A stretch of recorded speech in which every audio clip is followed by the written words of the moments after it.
Hello everyone, कैसे हैं दोस्तों। आज मैं आप लोगों के लिए एक बहुत ही अच्छी वैकेंसी की इंफॉर्मेशन लेकर के आया हूं। परमानेंट गवर्नमेंट जॉब है, परमानेंट सरकारी नौकरी है और ये जो नौकरी है सेंट्रल गवर्नमेंट के अंतर्गत आती है।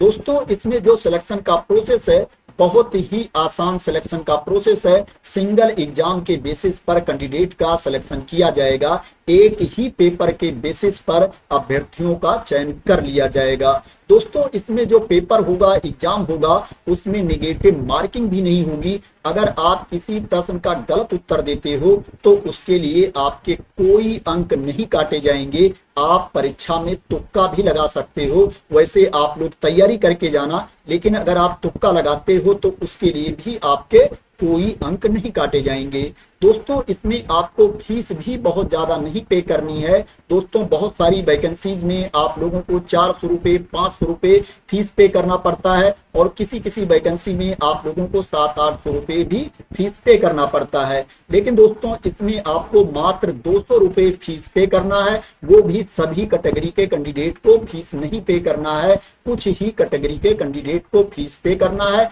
और कुछ कैटेगरी के कैंडिडेट को फीस से छूट दी गई है।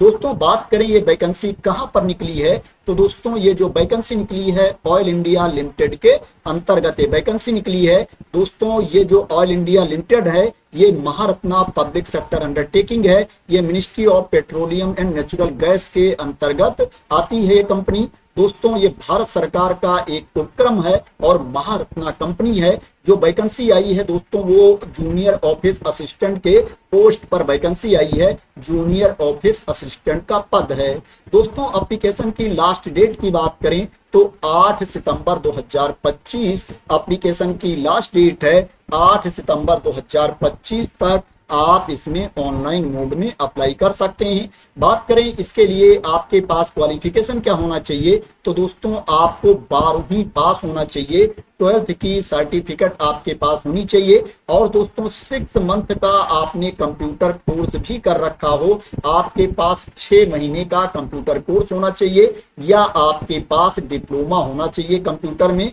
उसकी सर्टिफिकेट आपके पास होनी चाहिए। और दोस्तों आपको MS Word, MS Excel, MS PowerPoint का भी नॉलेज होना चाहिए। अगर आप कंप्यूटर चलाते हैं, आपने कंप्यूटर का कोर्स कर रखा है, तो दोस्तों इसके बारे में आप लोगों को ऑलरेडी नॉलेज होगा। तो दोस्तों ये बहुत ही अच्छी पोस्ट है। दोस्तों, आप लोगों के लिए बहुत ही अच्छा मौका है क्योंकि एक ही परीक्षा आपको देनी है। और दोस्तों इसमें जो आपको सैलरी मिल रही है वो भी कम सैलरी नहीं मिल रही है। दोस्तों, जो बेसिक पे है 26,600 रुपए है, 26,600 रुपीज दोस्तों बेसिक पे है। ये मानकर चलिए दोस्तों आपको 45,000 रुपीज प्लस सैलरी मिलने वाली है। 50,000 रुपए के आसपास आपको इसमें सैलरी मिलेगी। दोस्तों, बात करें कि इसमें आपका सिलेक्शन कैसे होगा, तो दोस्तों ऑलरेडी मैंने आप लोगों को बता दिया है कि सिंगल एग्जाम के बेसिस पर आपका सिलेक्शन किया जाएगा। दोस्तों, इसमें एक पेपर होगा, उसके अंतर्गत 3 सेक्शन होंगे, 3 सेक्शन होंगे। इसमें जो पहला सेक्शन होगा, पहला पार्ट होगा, उसमें general English and general knowledge, general awareness and oil India limited से रिलेटेड प्रश्न पूछे जाएंगे। जो दूसरा सेक्शन होगा उसमें reasoning, arithmetic, numerical and mental ability से रिलेटेड प्रश्न पूछे जाएंगे। जो तीसरा सेक्शन होगा उसमें टेक्निकल नॉलेज से रिलेटेड प्रश्न पूछे जाएंगे। जो आपके पास क्वालिफिकेशन है उससे संबंधित प्रश्न पूछे जाएंगे। जो पोस्ट है उस लेवल के प्रश्न आपसे पूछे जाएंगे। जो प्रश्न आपसे पूछे जाएंगे मल्टीपल चॉइस क्वेश्चंस आपसे पूछे जाएंगे, बहुविकल्पीय प्रश्न आपसे पूछे जाएंगे। यहाँ पर देख सकते हो साफ साफ मेंशन किया गया है, क्लियर मेंशन है कि कोई निगेटिव मार्किंग नहीं होगी कंप्यूटर बेस्ड टेस्ट में। ये जो आपका एग्जाम होगा सीबीटी मोड में आपका एग्जाम होगा। इस टेस्ट के लिए जो आपको टाइम दिया जाएगा 2 घंटे का टाइम आपको दिया जाएगा। 2 घंटे का पेपर होगा। दोस्तों, यहाँ पर यह भी बताया गया है कि कितने प्रतिशत प्रश्न कहां से पूछे जाएंगे। जो 20% प्रश्न पूछा जाएगा वो पहले सेक्शन से पूछा जाएगा और दोस्तों जो 20% प्रश्न पूछा जाएगा और दूसरे सेक्शन से पूछा जाएगा और 60% जो प्रश्न पूछा जाएगा, 60% मार्क्स के जो क्वेश्चन पूछे जाएंगे वो तीसरे सेक्शन से पूछे जाएंगे। यहाँ पर इसको भी क्लियर कर दिया गया है। दोस्तों इसमें मिनिमम क्वालिफाइंग मार्क्स भी है, उतना आपको लेकर के आना पड़ेगा, तभी आप पास माने जाओगे। मैं बता देता हूं किसको कितना अंक लेकर के आना है। जो अनरिजर्व कैटेगरी के कैंडिडेट हैं, ओबीसी एनसीएल कैटेगरी के कैंडिडेट हैं, ईडब्ल्यूएस कैटेगरी के कैंडिडेट हैं, उनको 50% मार्क्स लेकर के आना है, 50% अंक लेकर के आना है। और जो एससी कैटेगरी के कैंडिडेट हैं, पीडब्ल्यूबीडी कैटेगरी के कैंडिडेट हैं, उनको 40% मार्क्स लेकर के आना है, मिनिमम 40% अंक लेकर के आना है, तभी वो पास माने जाएंगे।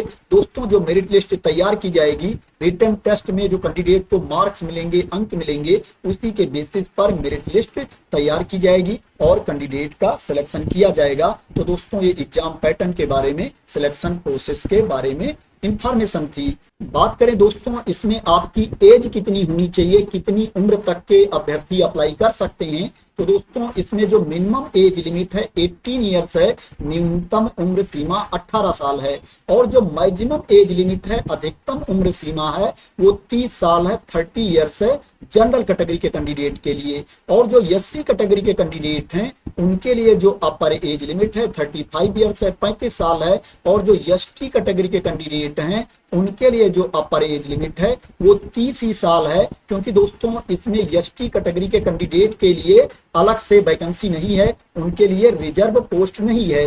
इसलिए दोस्तों अगर एसटी कैटेगरी के कैंडिडेट अप्लाई करते हैं तो वो क्या है, अनरिजर्व कैटेगरी में अप्लाई करेंगे, और अनरिजर्व कैटेगरी में अगर आप अप्लाई करते हो तो आपको कोई छूट नहीं मिलेगी, इसलिए यहाँ पर एसटी कैटेगरी के कैंडिडेट को छूट नहीं दी गई है। और जो ओबीसी एनसीएल कैटेगरी के कैंडिडेट हैं उनके लिए जो अपर एज लिमिट है 33 ईयर्स है, 33 साल है। इसमें जो एज की गणना की जाएगी वो 8 सितंबर 2025 को एज की गणना की जाएगी। तो ये एज लिमिट के बारे में इंफॉर्मेशन थी। बात करें कि इसमें किसको फीस पे करना है, किसको नहीं पे करना है, तो उसके बारे में भी मैं आप लोगों को बता देता हूं। जो जनरल कैटेगरी के कैंडिडेट हैं, ओबीसी कैटेगरी के कैंडिडेट हैं, उनको फीस पे करना है, 200 रुपए फीस पे करना है। और जो एससी कैटेगरी के कैंडिडेट हैं, एसटी कैटेगरी के कैंडिडेट हैं, या ईडब्ल्यूएस कैटेगरी के कैंडिडेट हैं, पीडब्ल्यूबीडी कैटेगरी के कैंडिडेट हैं, या एक्स सर्विसमैन हैं, उनको कोई फीस नहीं पे करना है, उनको फीस से छूट दी गई है, वो फ्री ऑफ कास्ट इसमें अप्लाई कर सकते हैं।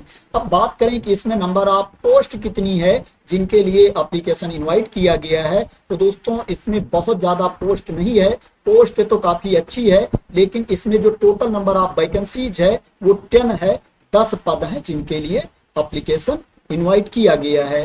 बात करें कि आपको इसमें अप्लाई कैसे करना है, कहां पर जाकर के आपको अप्लाई करना है, अप्लाई करने का लिंक कौन सा है, तो उसको भी मैं आप लोगों को बता देता हूं। ये अप्लाई करने वाला पेज है, इसी पर आकर के आपको पहले रजिस्ट्रेशन करना पड़ेगा, उसके बाद आपको लॉगिन करके अप्लाई करना पड़ेगा। आप देख सकते हो यहाँ पर दिया गया है टू रजिस्टर, और उसके सामने दिया गया है क्लिक हियर, आपको यहाँ पर क्लिक कर देना है।